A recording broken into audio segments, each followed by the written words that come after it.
पंचम स्कंध 17वां अध्याय गंगा जी का विवरण और भगवान शंकर कृत संकर्षण देव की स्तुति।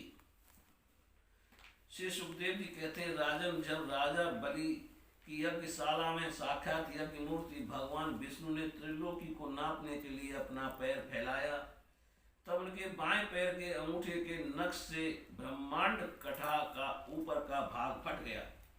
उस छिद्र में होकर जो ब्रह्मांड से बाहर के जल की धारा आई, वह उस चरण कमल को धोने से उसमें लगी हुई केसर के मिलने से लाल हो गई। उस निर्मल धारा का स्पर्श होते ही संसार के सारे पाप नष्ट हो जाते हैं, किंतु वह सर्वथा निर्मल ही रहती है। पहले किसी और नाम से पुकार कर उसे भगवत पदी ही कहते थे। वह धारा हजारों युग बीतने पर स्वर्ग के शिरोभाग में स्थित ध्रुवलोक में उतरी, जिसे विष्णु पद भी कहते हैं। वीर व्रत परीक्षित उस ध्रुवलोक में उत्तानपाद के पुत्र परम भागवत ध्रुव जी रहते हैं। वे नित्य प्रति बढ़ते हुए भक्ति भाव से यह हमारे कुल देवता का चरणों तक है ऐसा मानकर आज भी उस जल को बड़े आदर से सिर पर चढ़ाते हैं। उस समय प्रेमोवश के कारण उनका हृदय अत्यंत गदगद हो जाता है। उत्कंठावश बरवश मूंदे हुए दोनों नयन कमलों से निर्मल आंसुओं की धारा बहने लगती है और शरीर में रोमांच हो आता है। इसके पश्चात आत्मनिष्ठ सप्त ऋषिगण उनका प्रभाव जानने के कारण यही तपस्या की अत्यंतिक सिद्धि है ऐसा मानकर उसे आज भी इस प्रकार आदर पूर्वक अपने जटाजूट पर वैसे ही धारण करते हैं जैसे मुमुक्ष जन प्राप्त हुई मुक्तियों को। यो ये बड़े ही निष्काम है। सर्वात्मा भगवान वासुदेव की निश्चल भक्ति को ही अपना परम धन मानकर इन्होंने अन्य सभी कामनाओं को त्याग दिया है। यहाँ तक कि आत्मज्ञान को भी ये उसके सामने कोई चीज नहीं समझते। वहां से गंगा जी करोड़ों विमानों से घिरे हुए आकाश में होकर उतरती हैं और चंद्र मंडल को आप्लावित करती मेरु के शिखर पर ब्रह्मपुरी में गिरती हैं। वहां ये सीता, अलकनंदा, चक्कू और भद्रा नाम से चार धाराओं में विभक्त हो जाती हैं तथा अलग अलग चारों दिशाओं में बहती हुई अंत में नदियों के अधीश्वर समुद्र में गिर जाती हैं। इनमें सीता ब्रह्मपुरी से गिरकर केसराचलों के सर्वोच्च शिखरों में होकर नीचे की ओर बहती गंधमादन के शिखरों पर गिरती है और भद्राश्व वर्ष को प्लावित कर पूर्व की ओर खारे समुद्र में मिल जाती है। इसी प्रकार चक्षु मालवान के शिखर पर पहुंचकर वहां से बेरूप केतु माल वर्ष में बहती पश्चिम की ओर ख्यार समुद्र में जाकर मिलती है। भद्रा मेरु पर्वत के शिखर से उत्तर की ओर गिरती तथा एक पर्वत से दूसरे पर्वत पर जाती अंत में श्रृंगवान के शिखर से गिरकर उत्तर पूर्व देश में होकर उत्तर की ओर बहती हुई समुद्र में मिल जाती है। अलकनंदा ब्रह्मपुरी से दक्षिण की ओर गिरकर अनेकों गिर शिखरों को लांघती हेमकूट पर्वत पर पहुंचती है। वहां से अत्यंत तीव्र वेग से हिमालय के शिखरों को चीरती हुई भारतवर्ष में आती है और फिर दक्षिण की ओर समुद्र में जा मिलती है। इसमें स्नान करने के लिए आने वाले पुरुषों को पद पद पर अश्वमेध और राष्ट्र आदि यज्ञों का फल भी दुर्लभ नहीं है। प्रत्येक वर्ष में मेरु आदि पर्वत से निकली हुई और भी सैकड़ों नदियां हैं। इन सब वर्षों में भारतवर्ष ही कर्म भूमि है। शेष 8 वर्ष जो स्वर्गवासी पुरुषों के स्वर्ग भोग से बचे हुए पुण्यों को भोगने के स्थान है, इसलिए इन्हें भूलोक के स्वर्ग भी कहते हैं। वहाँ के देवतुल्य मनुष्यों की मानवीय गणना के अनुसार 10,000 वर्ष की आयु होती है। उनमें 10,000 हाथियों का बल होता है तथा उनके वज्र सदृश सुदृढ़ शरीर में जो शक्ति यौवन और उल्लास होते हैं, उनके कारण वे बहुत समय तक मैथुन आदि विषय भोगते रहते हैं। अंत में जब भोग समाप्त होने पर उनकी आयु का केवल 1 वर्ष रह जाता है, तब उनकी स्त्रियां गर्भ धारण करती हैं। इस प्रकार वहाँ सर्वदा त्रेता युग के समान समय बना रहता है।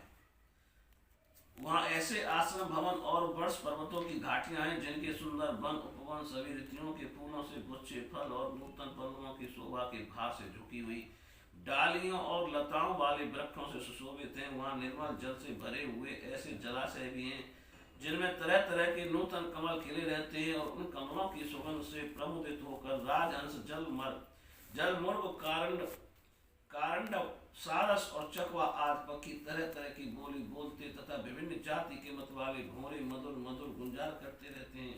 इन आश्रमों, भवनों, घाटियों तथा जलाशय में वहाँ के देवेश्वर गण परम सुंदरी देवांगनाओं के साथ उनके कामोन्मत्त मादक सूचक हास विलास और लीला कटाक्षों से मन और नेत्रों के आकृष्ट हो जाने के कारण जल क्रीड़ा आदि नाना प्रकार के खेल करते हुए स्वच्छंद विहार करते हैं तथा उनके प्रधान प्रधान अनुचरण अनेक प्रकार की सामग्रियों से उनका आदर सत्कार करते रहते हैं। इन 9 वर्षों में परम पुरुष भगवान नारायण वहाँ के पुरुषों पर अनुग्रह करने के लिए इस समय भी अपनी विभिन्न मूर्तियों से विराजमान रहते हैं। इलाव्रत वर्ष में एकमात्र भगवान शंकर ही पुरुष हैं। श्री पार्थ जी के साप को जानने वाला कोई दूसरा पुरुष वहाँ प्रवेश नहीं करता, क्योंकि वहाँ जो जाता है वही स्त्री रूप हो जाता है। इस प्रसंग का हम आगे 9वें स्कंद में वर्णन करेंगे। वहाँ पार्वती जी एवं उनकी अरबों करोड़ों दासियों से सेवित भगवान शंकर परम पुरुष परमात्मा की वासुदेव, प्रद्युम्न, अनिरुद्ध और संकर्षण संज्ञक चतुर्व्यूह मूर्तियों में से अपनी कारण रूपा संकर्षण नाम की तमह प्रधान चौथी मूर्ति का ध्यानस्थ मनोमय विग्रह के रूप में चिंतन करते हैं और इस मंत्र का उच्चारण करते हुए इस प्रकार स्तुति करते हैं। भगवान शंकर कहते हैं, ओम, जिनसे सभी गुणों की अभिव्यक्ति होती है, उन अनंत अव्यक्त मूर्ति ओंकार स्वरूप परम पुरुष श्री भगवान को नमस्कार है।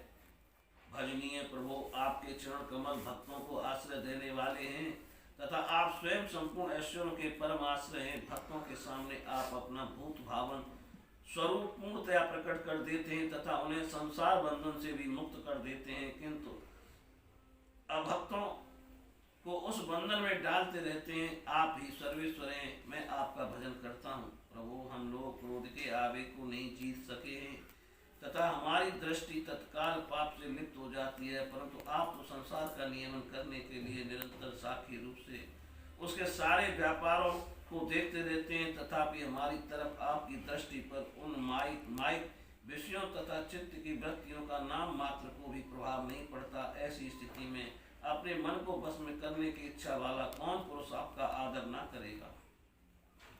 आप जिन पुरुषों को मधु आस्वादी पान के कारण अरुणैन और मत वाले जान पड़ते हैं, वे माया के वशीभूत होकर भी ऐसा मिथ्या दर्शन करते हैं तथा आपके चरण स्पर्श से ही चित्त चंचल हो जाने के कारण नाग पत्नियां लज्जावश आपकी पूजा करने में असमर्थ हो जाती हैं।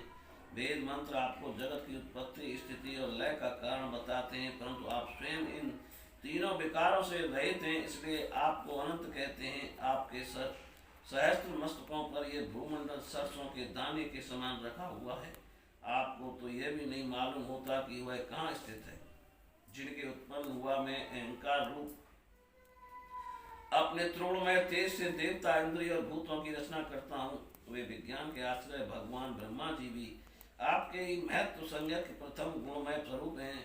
महात्मन, महतत्व, अहंकार, इंद्राभिमानी देवता, इंद्रियां और पंचभूत आदि हम सभी डोरी में बंधे हुए पक्षी के समान आपकी क्रिया शक्ति के वशीभूत रहकर आपकी ही कृपा से इस जगत की रचना करते हैं। सत्वादिक गुणों की सृष्टि से मोहित हुआ यह जीव आपकी ही रची हुई तथा कर्म बंधन में बांधने वाली माया को तो कदाचित जान भी लेता है, किंतु उससे मुक्त होने का उपाय उसे सुगमता से नहीं मालूम होता। इस जगत की उत्पत्ति और प्रलय भी आपके ही रूप है। ऐसे आपको मैं बार बार नमस्कार करता हूँ। बोलिए श्री कृष्ण भगवान